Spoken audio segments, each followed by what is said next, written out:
Dita Azalia, ada Ibu Eka Hanifah, Hadir. Salsa Dialina, Hadir, Ibu. Raihana Alputan, Hadir, Ibu.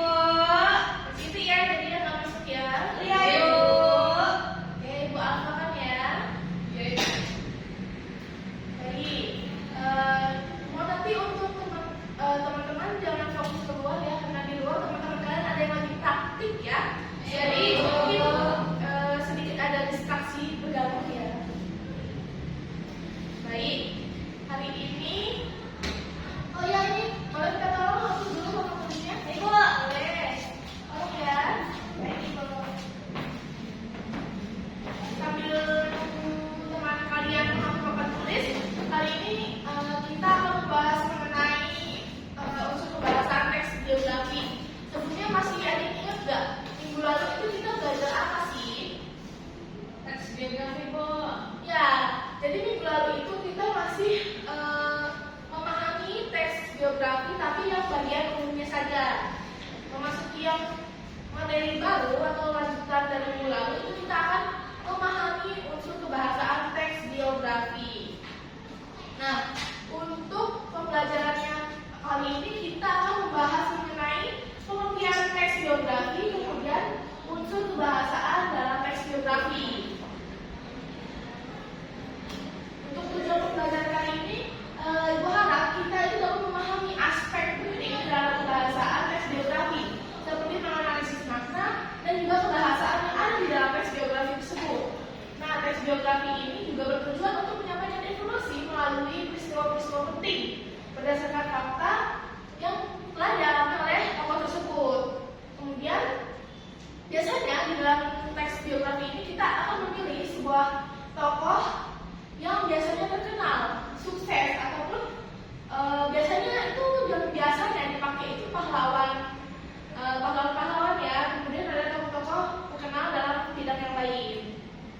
Nah, menyinggung materi yang minggu lalu, jadi teks geografi ini memiliki pengertian atau definisi. Yang pertama itu geografi ini merupakan tulisan yang ditulis dan isinya itu memaparkan sebuah riwayat hidup kisah seseorang yang ditulis oleh orang lain. Jadi teks geografi ini itu mengisahkan sebuah kisah tentang orang lain tapi dituliskan dengan orang lain. Misalnya Redita itu menuliskan teks geografi mengenai Eka. Jadi Eka ini kisah hidupnya dituliskan lagi oleh orang lain, yaitu Redita. Jadi itu yang disebut sebagai biografi ya. Kalau misalnya kalian tulis biografi tapi pakai diri kalian sendiri, itu namanya bukan biografi ya. Itu namanya pengenalan diri biasa. Seperti itu. Ya, masuki materi yang selanjutnya itu unsur kebahasaan teks geografi. Bisa kalian pahami dulu ya untuk unsur kebahasaannya.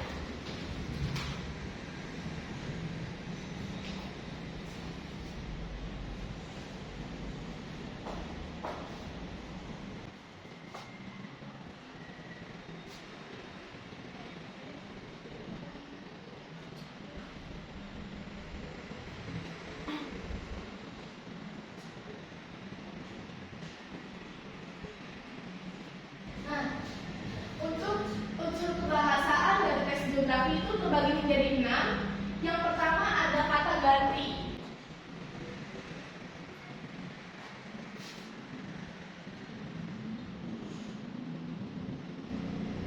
Yang pertama ada kata ganti.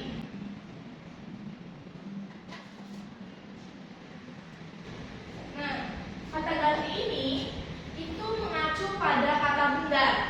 Kemudian menggantikan nomina yang sudah diketahui agar tidak disebutkan berulang-ulang.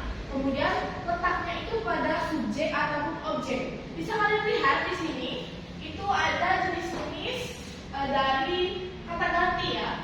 Ini ada kata ganti orang pertama, kata ganti orang kedua, kemudian kata ganti orang ketiga. Dan dari kata ganti ini itu ada kata ganti tunggal dan juga jamak. Nah, yang pertama itu ada kata ganti orang pertama. Biasanya kata ganti orang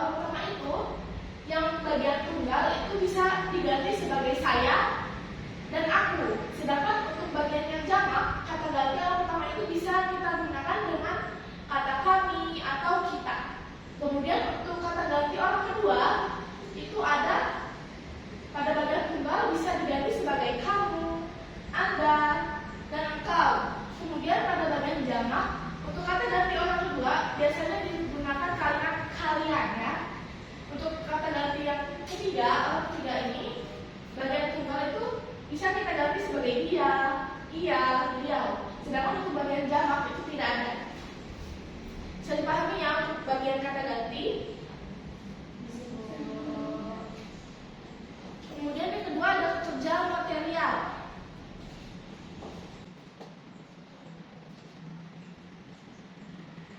Coba kata ganti kerja. Kata kerja material.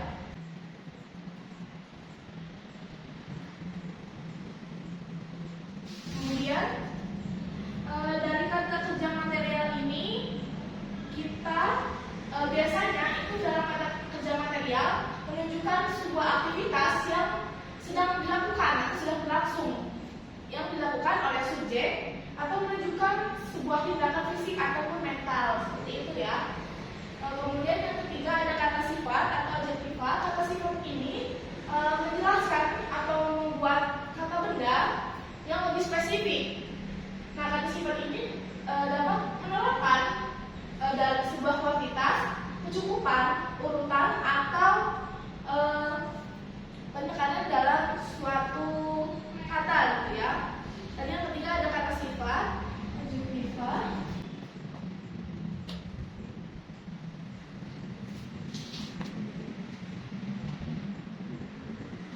Kemudian keempat ada kata kerja pasif.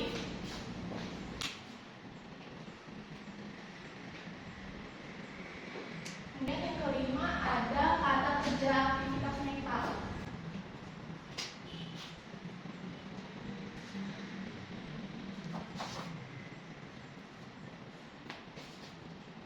Nah, kata kerja pasif ini merupakan kata kerja yang subjeknya itu dikenai dengan suatu pekerjaan. Biasanya kata kerja ini memiliki imbuhan di atau ter. Kemudian pada bagian kata kerja aktivitas mental ini biasanya jenis kata kerja yang mengutarakan suatu respons atau reaksi dari individu terhadap sebuah sikap, kondisi ataupun pengalaman tertentu. Kemudian yang terakhir itu ada kata-kata penanda urutan waktu.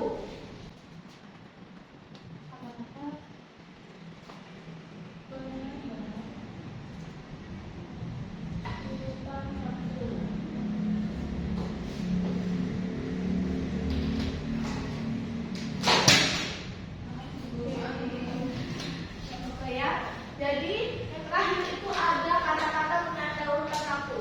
Nah, kata-kata penanda urutan waktu ini dia terdiri atas kata hubung atau konjungsi, kemudian ada kata depan, preposisi, dan juga kata benda nomina yang berkenaan dengan urutan waktu kronologisnya. Nah, untuk dari keenam unsur tadi, ada yang masih dibingungin nggak sama kalian mengenai keenam unsur kebahasaan tadi? Apakah ada yang ingin ditanyakan? Cukup, Ibu. Oke, kalau sudah paham ya mengenai unsur-unsur kebahasaan tadi, Ibu mau memberikan tugas nih. Dan tugas ini dilakukan secara berkelompok ya. Karena Siti nggak masuk hari ini, jadi nanti dia menyusul untuk mengerjakan tugasnya secara individu. Di sini Ibu akan membagi menjadi 2 kelompok ya. Jika mau kalian yang memilih sendiri kelompoknya atau Ibu pilihkan? Pilih sendiri, Bu. Boleh. Ya, Bu. Pilih jadi 2 kelompok ya. Begini saja, Bu. Boleh. Satu sama anak. Yang mau kelompok 1 siapa? Saya, Bu. Ayo, sudah lagi. Satu, gunting batu kertas. 1, 2, 3. Oke, jadi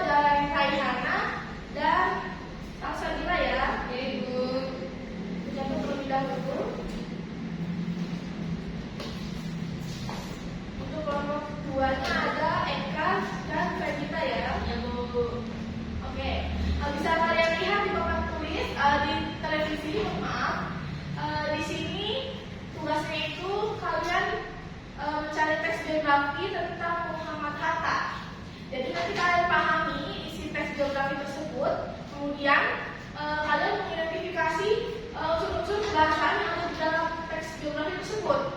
Jadi unsur yang yang mencakup kata ganti orang, kata kerja material, dan kata dan unsur kebahasaan yang lainnya itu kalian buat di dalam kolom tabel ya, seperti contoh di tabel pertama. Jadi nanti kalian setelah mengerjakan tugas ini, kalian maju satu persatu, atau mungkin nanti kalau misalkan waktunya nggak cukup, buku kalian dikumpul aja ya. Mungkin ibu kasih waktu 10 menit ya untuk kalian membaca dan juga menganalisis unsur-unsur kebahasaannya. Nanti itu tabelnya dibuat seperti ini aja ya nak. Nih, dibuat seperti ini. Misalkan ini jenis ini bisa diganti dengan unsur kebahasaannya. Kemudian ini pada bagian yang dalam teksnya gitu. Jadi dibuat dua tabel. Kayak gitu. Oke, silahkan mengerjakan ya. Jangan berisik.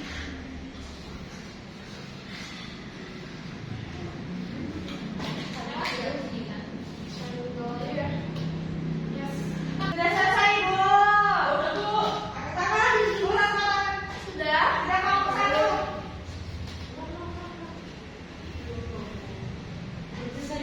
Oh belum ya? Kirain udah. Kelompok 1 sudah, Ibu. Sudah? Ya udah nanti samaan aja ya, biar nggak ada iri-irian ya. Ya, Ibu. Udah, kamu kelompok 2 selesai dulu ya, Hana ya. Ya, Ibu. Oke, nanti kelompok 1 yang belum maju. Ya. Sudah selesai belum? Sudah, Ibu. Yang sudah yang mana? Ya udah. Tuh, Ibu. Satu dulu kan, bukan dulu satu. Ya udah, kelompok 1 dulu ya. Karena tadi kan belum selesai kelompok 2. Jadi ya udah, kelompok 1 maju dulu. Baik, terima kasih, Ibu.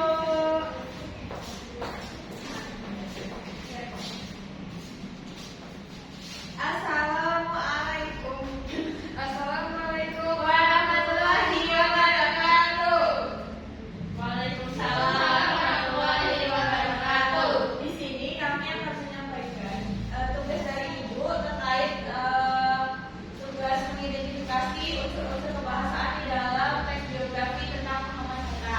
Jadi kami menemukan, setelah kami pahami dan kami baca, jadi kami menemukan 6 poin unsur-unsur kebahasaan yang ada di dalam teks biografi Muhammad Hatta. Yang pertama adalah kata ganti orang atau pronomina. Di situ kami menemukan 3, yaitu kata ganti orang dia, beliau, dan mereka. Lalu yang kedua itu kata kerja material. Kata kerja material yang menunjukkan tindakan fisik di dalam teks biografi itu yang ada 3 poin juga. Yang pertama membuat, yang kedua menulis, dan yang ketiga yang membaca. Lalu yang ketiga kita menemukan kata sifat atau adjektiva di dalam teks biografi Muhammad Hatta.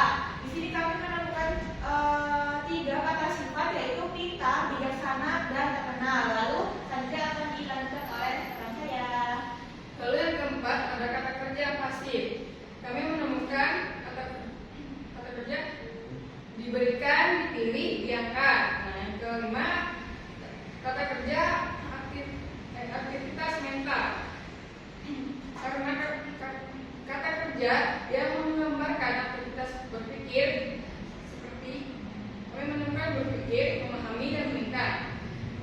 Yang keenam ada kata panduan penanda urutan waktu. Kami menemukan kemudian setelah itu pada tahun. Sekian dari kelompok kami akhiri. Wassalamualaikum warahmatullahi wabarakatuh. Selamat duduk ya. Ayo lanjut, sekarang kelompok 2. Eka dan Rita. Baik, Ibu, di sini kami akan membacakan hasil diskusi kami tentang biografi Muhammad Hatta. Untuk kata ganti orang pertama dan kedua itu kami tidak menemukan itu. Namun untuk kata ganti orang ketiga kami menemukan, yaitu Muhammad Hatta, ia, sosok, dan beliau. Lalu untuk kata kerja material di sini menunjukkan tindakan fisik seperti lahir, menamatkan, mempromosikan, dan membangun. Lalu ada kata sifat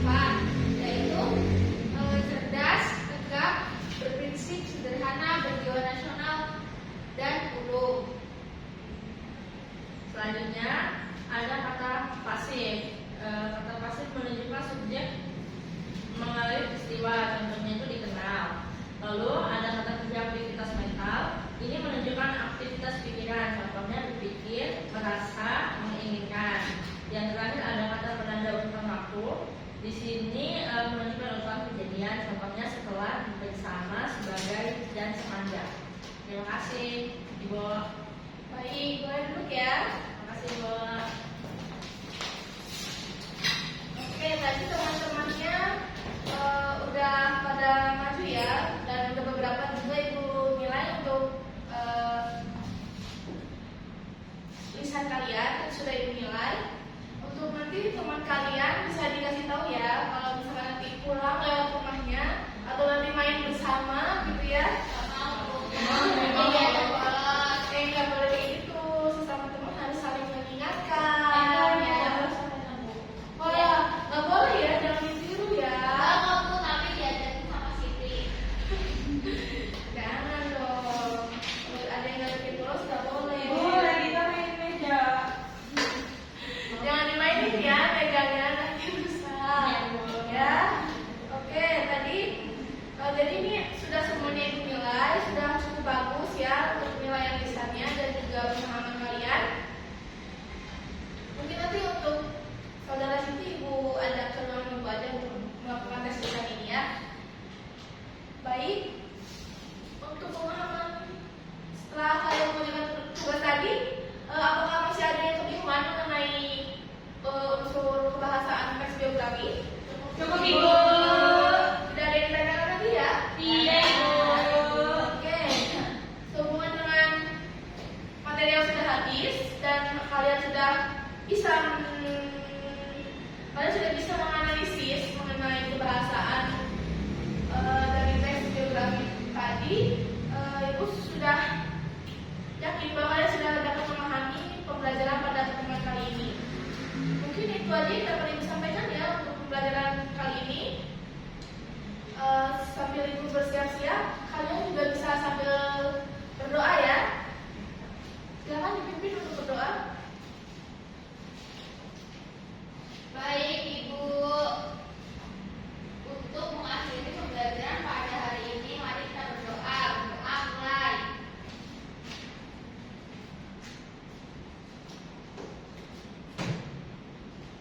Berdoa selesai.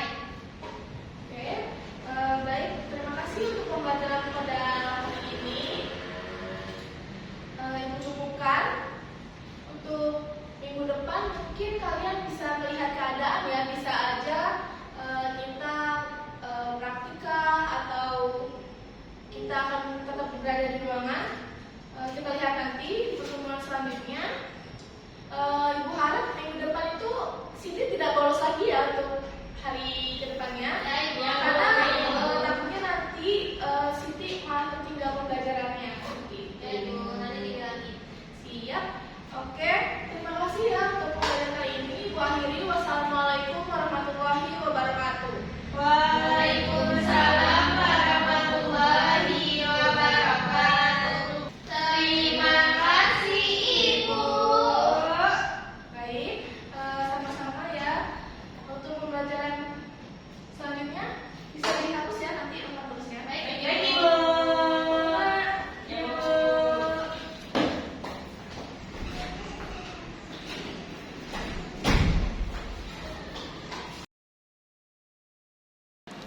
Assalamualaikum warahmatullahi wabarakatuh. Izin memperkenalkan diri, nama saya Siti Nur Aziza dengan NPM akhir 104 selaku observer lisan dari saudara calon guru Sabila Nur Rahma. Di sini saya ingin mengobservasi salah satu keterampilan yang telah dilakukan oleh saudara Sabila Nur Rahma, yaitu keterampilan 5, keterampilan memimpin diskusi kelompok kecil. Pada kegiatan pembelajaran, saudara Samela Nur Rahma selaku calon guru sudah melakukan beberapa komponen dalam keterampilan memimpin diskusi kelompok kecil. Saudara Samela Nur Rahma telah memusatkan perhatian siswa dengan merumuskan tujuan, kemudian merumuskan kembali masalah, kemudian menandai masalah yang akan dibicarakan kemudian. Kemudian saudara Samela Nur Rahma juga memperjelas masalah atau urutan pendapat yang disampaikan. Saudara Samira Rahma merangkum dan juga menggali potensi dan juga pendapat dari siswa. Saudara Samira Rahma menganalisis pandangan siswa dengan menandai persetujuan dan ketidaksetujuan siswa, kemudian meneliti alasannya. Saudara Samira Rahma juga meningkatkan urunan siswa dengan menimbulkan pertanyaan, menggunakan contoh, juga menggunakan hal-hal yang sedang hangat dibicarakan. Saudara Samira Rahma juga menunggu siswa untuk memberikan pendapat dan memberikan dukungan untuk memberikan pendapat. Saudara Samira Rahma juga menyebarkan kesempatan berpartisipasi dengan meneliti pandangan, dengan mencegah pembicaraan yang berlebihan, dan juga dengan menghentikan larangan atau monopoli. Kemudian Saudara Samira Rahma juga telah menutup diskusi dengan baik dengan meneliti pandangan siswa, memberi gambaran pada pembelajaran yang akan datang, dan melakukan penilaian. Demikian yang dapat saya sampaikan. Saya akhiri. Wassalamualaikum warahmatullahi wabarakatuh.